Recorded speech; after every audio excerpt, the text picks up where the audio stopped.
강원도 산불 이후 다시 주목받게 된 소방공무원의 국가직 전환 문제가 국회에서도 뜨거운 감자로 떠올랐습니다. 오늘 열린 행정안전위원회 전체 회의에서 여야가 책임 공방을 벌이며 고성이 나오기도 했습니다. 취재기자 연결합니다. 조은지 기자. 네, 국회입니다. 네, 아무래도 산불 문제가 중요하게 다뤄지고 있을 텐데요.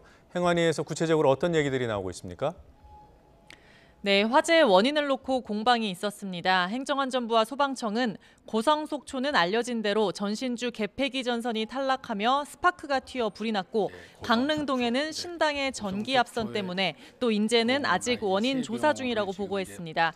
행안부 진영 장관은 자연 발화가 아닌 인재, 즉 사람 실수일 가능성이 있어 국립과학수사연구원에서 철저하게 원인을 조사하고 있다고 밝혔습니다. 소방청은 또 산불이 잦은 강원도와 협조해 강풍에도 산불 대응이 가능한 대형 소방 헬기 도입을 추진하겠다고 밝혔습니다. 여야는 소방공무원의 처우 개선 문제를 놓고 거세게 충돌했습니다. 여당인 더불어민주당은 야당 반대로 국가직 전환이 무산됐다고 주장했고 자유한국당은 관계부처 간 조율이 미흡했다고 맞섰습니다.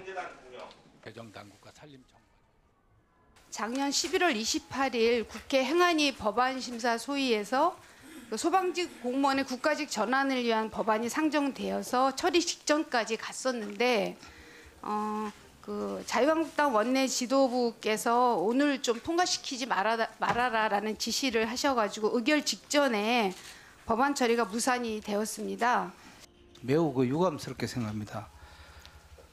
저희들이 지금 이제 저희 당이 소방직 국가직화에 반대하는 것이 전혀 아닙니다. 저는 어떻게 보면 정부 여당이 지금까지 사전 조율이 되지 않아서 그런 거 아니냐.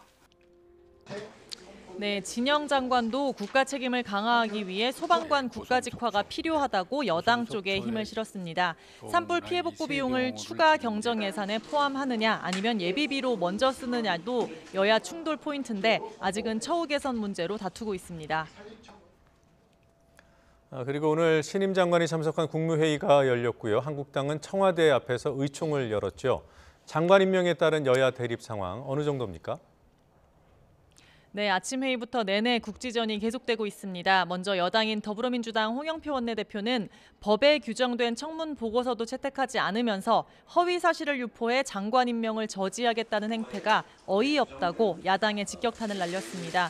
4월 국회는 제발 일하는 국회로 만들자며 시급한 민생 현안이 많은 만큼 정쟁을 유발하지 말라고 황교안 한국당 대표를 정조준했습니다. 황교안 대표는 결사 저항하겠다고 하는데 국민의 눈에 어떻게 비칠 것인지 스스로 생각해 보기 바랍니다. 결사 저항에 속듯이 김학의 사건 재수사 불똥이 본인에게 번지는 것을 결사적으로 막아보겠다고 하는 것 아닌지 궁금합니다.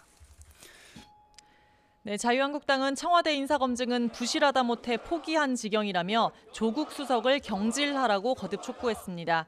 항의 차원에서 청와대 앞에서 의원총회를 열어 박영선, 김현철 장관 임명 강행과 김의겸 전 청와대 대변인 투기 의혹 등을 거론하며 이게 나라냐고 목소리를 높였습니다. 인사검증 실패와 청문회 패싱 등은 끝까지 책임을 묻겠다면서도 다만 민생에 책임을 다하고 대안을 제시하겠다고 강조했습니다. 민심에 멀어질수록 그리고 사과하는 데 인색할수록 대통령께서는 민심과 영영 결별하는 것이고 결국 대통령께서는 국민의 심판에 직면하고 말 것이라는 말씀을 드리고 싶습니다. 네, 문영배 헌법재판소 재판관 인사청문회가 열리고 있는 국회 법제사법위원회는 청문회 무용론을 주장하고 또 반박하느라 오전에는 1시간 만에 중단됐습니다. 오후 들어 겨우 도덕성과 자질 검증이 시작됐는데 문 후보자가 법원 내 대표적인 진보 성향 법관으로 통하는 만큼 보수 야당은 우리법 연구회 회장 이력을 들어 이념 편향을 집중 공략하고 있습니다. 지금까지 국회에서 YTN 조은지입니다.